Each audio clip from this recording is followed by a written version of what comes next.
And thank you, folks, for coming out today. I'm surprised there's so many that didn't have anything better to do tonight. So my wife usually says to me, be strong, not long. Yeah, but that also reminds me of a comment that Elizabeth Taylor said to her seventh husband, I won't keep you long. So, in any case, it is a real pleasure for me to have this opportunity to speak to you tonight on behalf of the Alberta Prosperity Project. And I like to usually start off with getting to know you. So I want to ask a couple of questions. How many people here are pleased with the performance of our federal government? See, it's one joke after another, right? How about the performance of the Prime Minister? Yeah, there's another joke. All right, what about the performance of our provincial government? So that really tells you something, doesn't it? I mean, everybody here, there wasn't one person who raised their hand. That really tells you how frustrated, we are in this province with respect to governance. It doesn't matter at what level.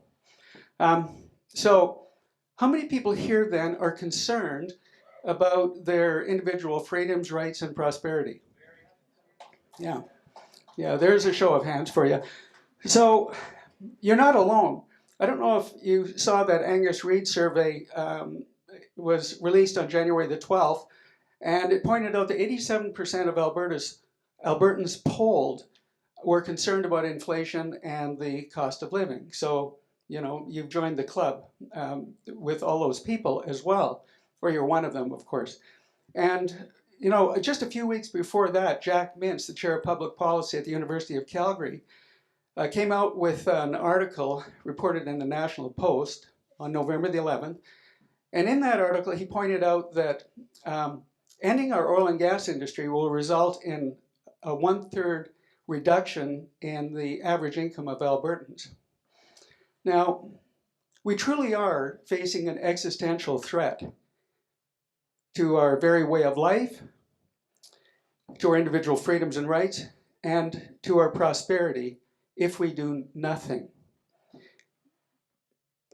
But ladies and gentlemen, I'm here to tell you that if we come together for common cause and do something amazing that's never been done before, the future could be incredibly brilliant. Now, what is that?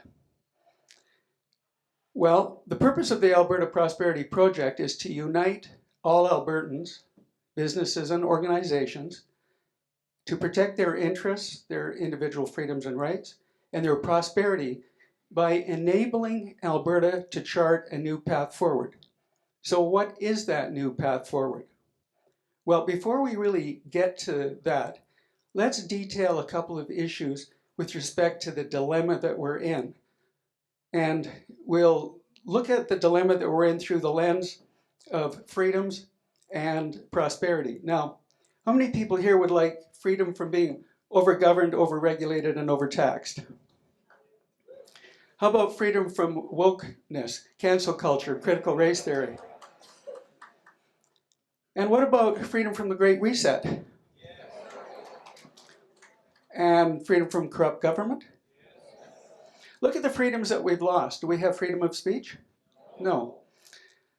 You can't have a civil conversation with somebody without them, if they disagree with you, accusing you of being or an imbecile, right?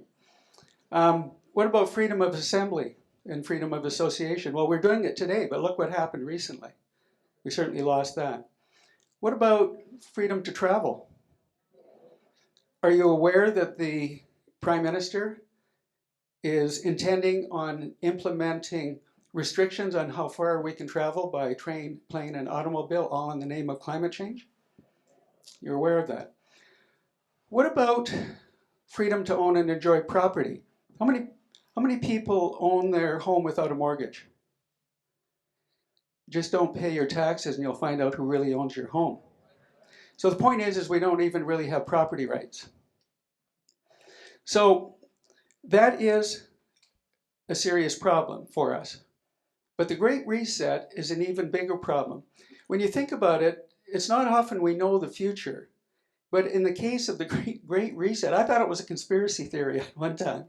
But conspiracy theory seems to be conspiracy fact.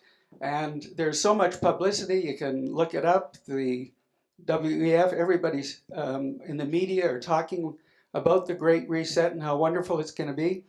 Well, it really is a globalist international movement under the WEF-UN Agenda 2030 to reset the global economy, to implement a digital currency, and to change the very fabric of how society functions and interacts.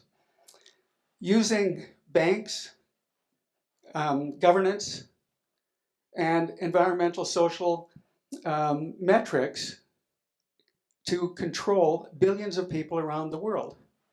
So you've heard Klaus Schwab's line, you'll own nothing and be happy, really.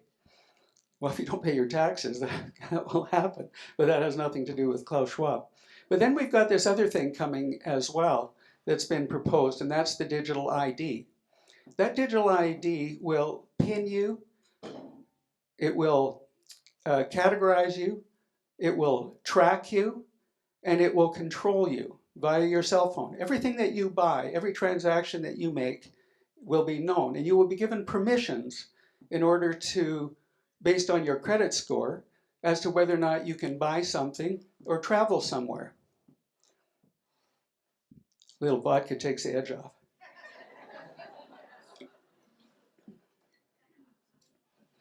So this is not a dystopian future that I think anybody in this room is advocating. And you know, my wife and I stopped at Joey's in Calgary on the way here, and I was looking around the room, and a lot of young people, and everybody's having a good time. And I said to Lana, I said, I'll bet there's not one person here that's worried about their future, that even thinks about the Great Reset. And you know, so this is part of our task, is to educate people on what is going on. Let me turn from the issue of freedoms to the issue of prosperity, and I will look at that through the lens of energy and through the lens of confiscatory tax collection, federal tax collection. So let's talk about energy. You are all aware that the massive energy resources that we have in this province, we've been truly blessed with that. Enough oil, for example, to fuel North America's energy requirements for 1,000 years. I don't know if anybody really realizes how massive it is, and it hasn't even been fully mapped yet. But here we are facing a federal government that wants to end it. 2030, 2035, who knows what the exact date is, but that is the objective of this federal government. And yet at the same time, they want to import oil from countries that don't have the same environmental and social standards that we do. That doesn't even make sense. And we're vilified for our oil sands development. You know, the eco-alarmists and the environmental radicals out there just won't understand that we have a massive carbon sink. We only produce 0.15, for the whole country, 0.15% of global CO2 emissions. Think of how small that is, and yet we're making massive improvements with respect to carbon capture, etc. That carbon sink, 318 billion trees, muskeg, agricultural grounds, sucks up that CO2, but it's plant food. You all know that it's plant food. The higher the CO2, the more plant food. The less CO2, the higher CO2, the more plant growth. The less CO2, the less plant growth. It's just logical. But the other thing that really bugs me is that if you take, for example, a gas plant or a coal plant sits on 4 acres of property, it produces X amount of energy. Take that energy and try and duplicate it with a wind farm. You're going to have to put wind turbines on 2,500 acres. How is that even ecologically sensible? It isn't. And of course, you know, all that solar material and all the windmills, etc., are not biodegradable. Yet, to create them, you need the oil industry.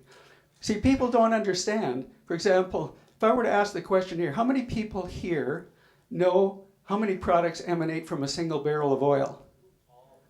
Yeah, all of them. That is the right answer, all of them. But it's over 6,000 products. Everything from the roads we drive on, contact lenses, hearing aids, components for computers, makeup, clothes. It just goes on and on. Even medications, aspirin, Tylenol, anesthetic agents. Oh, that's a good one. Think about no oil industry and you need a surgical procedure. You go into the operating room and the anesthetist gives you a couple of shots of whiskey. You lay down on the table, the anesthetist gives you a bullet. He says, bite down hard on this because it's going to hurt. Well, ending our oil and gas industry, folks, we're going to go back to the Stone Age. It really is insane. But here's a couple of other things. From an environmental perspective, not one apocalyptic prediction in 100 years has come true. Not one. And here's another thing, that this is even more maddening. How many people here know about the Allen report, Steve Allen's report? There's a couple. So Steve Allen is a forensic accountant. He was commissioned by the provincial government to look at foreign funding to shutter the development of our oil and gas industry. Between 2003 and 2019, $1.3 billion was spent on advertising and rallies, etc., to stop the development of our oil and gas industry.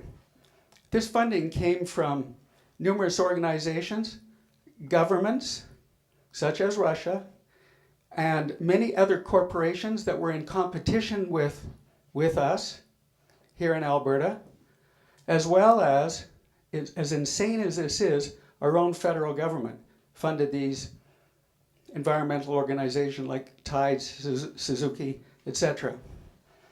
It really is unconscionable to do this to Albertans. Now, let's look at another problem that we're facing right now, another dilemma, and that has been going on for a long time. Confiscatory tax policy. I don't know how many of you know that every year, on average, about $60 billion is expended in federal taxation. Goes to Ottawa. Of that $60 billion, we get back 27, 2018 figures. We overfund the pension plan by $3 billion a year. Just think of the retention of that, all of that $33 billion. What it could do for this province, for your wealth, etc. Now, let's consider then, well, what's the solution? There are only three outcomes here, depending on what we do. One of them is the do nothing outcome and let the Great Reset come upon us. The other two options are independence, either independence within Canada or independence untethered to Canada. Now, let me pose this question to the audience. How many people would prefer that Alberta remain in Confederation, but with a much better deal? Control of our tax collection, control of our healthcare system, the development and transport of our natural resources, etc. In other words, we're in control, but we're still in Canada. How many people would prefer that outcome? Okay. How many people would prefer that Alberta just get out of Dodge? Okay. It's really interesting because this is uniform. That's the uniform response that we see everywhere. There are some people that would like Alberta to stay in Confederation, and that's fine, because we have to be real about this, folks. There's a lot of people here in Alberta who feel as though their first loyalty is to Canada and not to Alberta, but they don't really know what's coming. But let's consider for a moment the possibility of fixing Alberta's circumstances within Confederation so that we would all be happy. And let's consider examining this through ending equalization. Because we just, a few months ago, had a referendum And that referendum gave Alberta a mandate to go to Ottawa to end equalization. Nothing has happened yet, but can something happen? So here's the thing. Let's look at ending equalization through the lens of history, the structural electoral imbalance in Canada, and the 5 constitutional hurdles. So if you don't know history, as you know, you're bound to repeat it. So I'm going to make 3 points with respect to history. The first is, many of you will know that Alberta was incorporated September 1, 1905. Thanks to the efforts of a gentleman by the name of Sir Clifford Sifton. He was the Minister of the Interior in the Liberal government of Sir Wilfrid Laurier. But what he said in 1904, the year before, was very prescient. And it's really important to understand what he said then to understand why we are where we are now. So what did he say? He said, "We desire, and all Canadian patriots desire." Now, when he refers to Canadian patriots are only those people that lived in the regions of Quebec and Ontario. So we desire, and all Canadian patriots desire, that the great trade of the prairies shall go, by the way, the great trade of the prairies, great trade is Alberta's wealth. The great trade of the prairies shall go to enrich our people in the East, to build up our factories and our places of work, and in every legitimate way contribute to our prosperity. Not the prosperity of Alberta or Western Canada at large. And you know something, folks? We started off as a colony. 116 years later, we're still a colony, and we still are pillaged and plundered for the benefit of the East. It's maddening.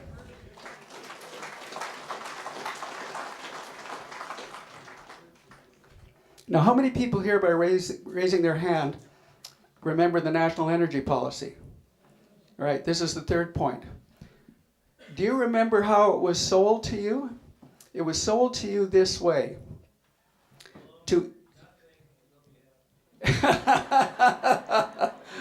Klaus Schwab wasn't around at that time. But anyhow, it was sold this way, as a redistribution of some wealth from Alberta, so that social programs in poorer regions of the country would be roughly comparable throughout the country then. But that's not the real reason. The real reason is as follows. You have to understand, for those people who were around at that time, that Alberta was booming. It was becoming the economic center of power in Canada, and all 5 major banks were moving their head offices to Calgary, and one did, CIBC. But that collided with what was going on in Quebec, which was the Quebec secessionist movement. Now, Pierre Trudeau, Marc Lalonde, and financial elites from Ontario and Quebec came up with the idea of the national energy policy, the purpose of which is two things. Not the redistribution of wealth to help out poorer regions.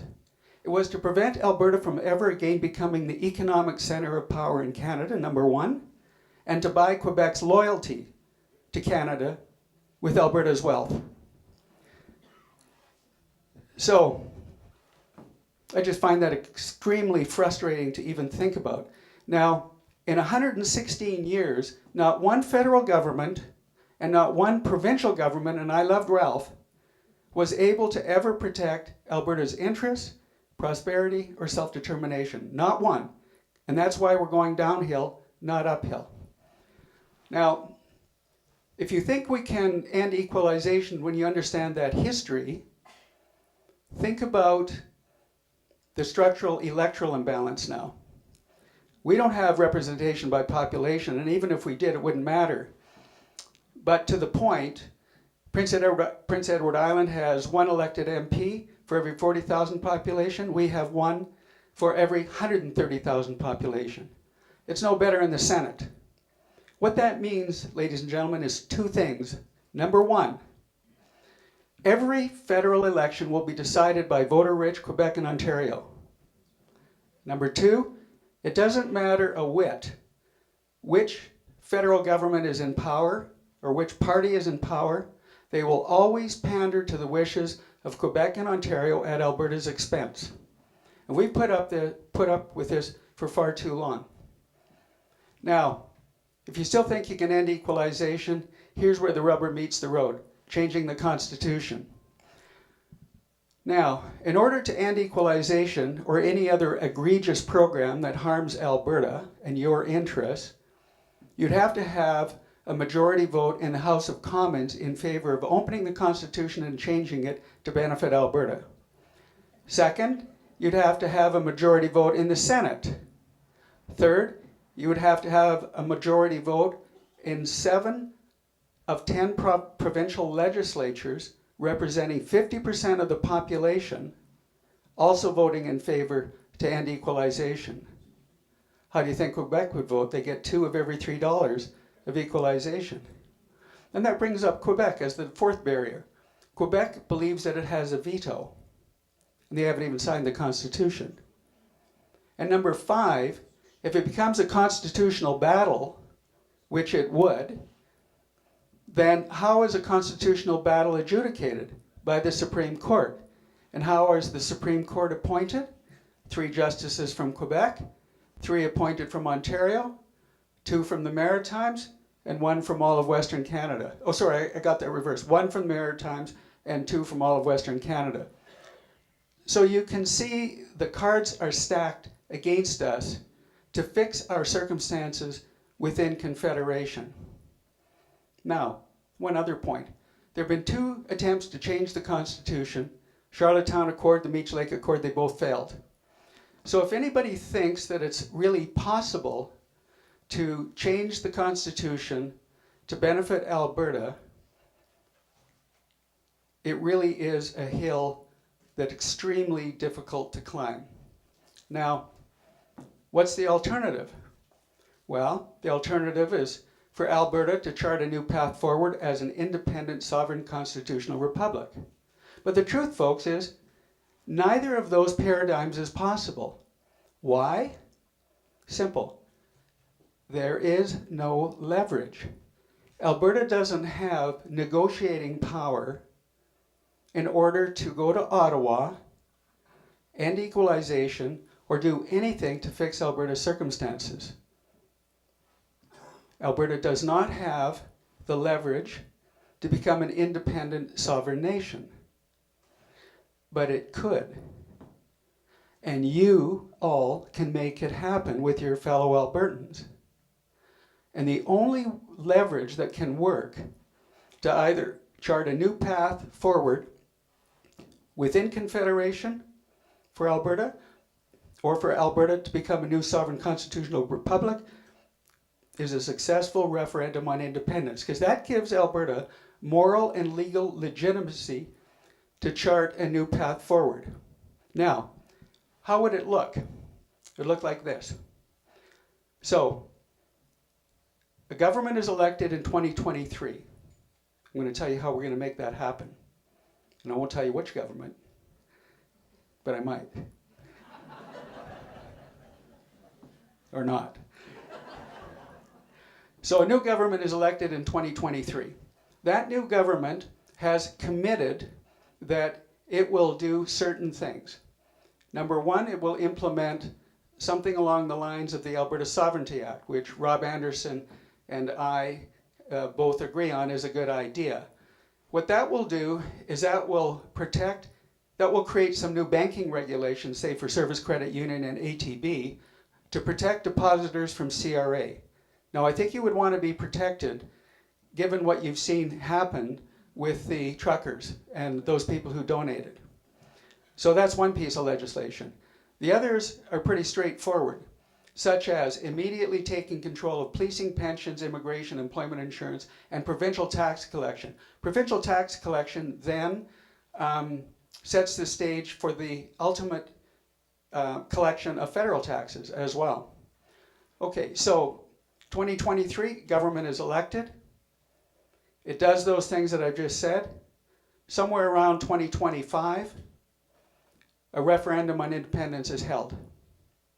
Now, a successful referendum on independence, the Alberta government now has leverage, it has clout, it has negotiating power. It can go to Ottawa, and it can negotiate with Ottawa and with the other provinces for a period of 6 to 12 months, just like Brexit put a deadline, or England put a deadline on negotiations with Europe, put a deadline, 6 to 12 months. We either get a deal and we stay in Canada, or we don't get a deal. And I'm confident we won't get a deal. In which case, 6 to 12 months later, adios. We unilaterally declare independence for Alberta.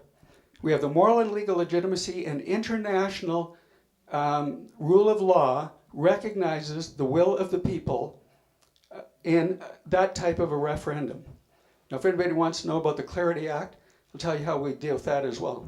But subsequent to that referendum, and subsequent to declaring independence, of course, we would already have trade deals aligned with the Commonwealth, with the US, and with other countries. That would all be conducted prior to the referendum, just so that people would know. We would need to know where our support's coming from. Then from there, after we've declared independence, then you're going to have to face one more election to move from the type of governance that we have to a constitutional republic. And for those of you who have looked at the website and you see the policy and governance document, in the governance section, it explains exactly what that governance system would look like. Now, how are we going to make this happen? Here's the deal. We are going to grow the membership to 500,000 to 1 million or more people. Why is that important? The 3.5% rule. Now, there's a lady, a Harvard professor by the name of Erica Chenoweth, and what she did, she studied societal movements over a period of a couple hundred years, and she determined that 3.5% of a population can determine the direction of that population, or that society, can change the direction of that society. When Jason Kenney was elected, he had 120,000 members. That's 3.5% of the voting public. 500,000 members is 15%. A million is 30%. Now, why is this relevant? It's relevant because every vote is going to count. How many times have you thought, oh, my vote doesn't matter. I'm apathetic. Nothing is going to happen if I vote. This time, our lives are on the line. Our very future is on the line, our way of life. The values of Western civilization are on the line. We have the ability in this province to be the tip of the spear to burst that damn socialist bubble that's enveloping societies around the world. But we're not the only region that can do it, but we can do it. So we grow the membership to that level. What we're doing is we're setting up roughly 100 chapters, educational chapters, throughout the province in order to get this message out. The rationale and the merits of independence, how we will make it happen, and how we will assuage the concerns that people may have with respect to independence. And I think we've done a pretty good job of studying this and analyzing it and putting this together. We have some very, very bright people on our board. We have First Nations on our board. We have constitutional lawyers on our board. And we've spent literally 2 years working on this to roll this out. And we're going to be rolling out in the next week or two a massive educational program through an international marketing and advertising company that we've engaged and we're working with, and we've been preparing to roll this out. So you're going to see a lot more material coming out. You might see a billboard that says, "What would you want if you knew what you could have?" You might see that. Are we going to see that? Anyhow, that is really the nuts and bolts now of what I was going to say, but you have to understand that freedom is not free, and you cannot have prosperity without freedom. And when you look at these two banners here, this means freedom. These truckers mean freedom. When they went to Ottawa, that's what this was about. It was about freedom. What that pump jack shows is prosperity. So that's what we're about, freedom and prosperity, and we need you all to be involved one way or another. spread the word, share the message, and you've got some even better speakers than me coming up. Thank you very much.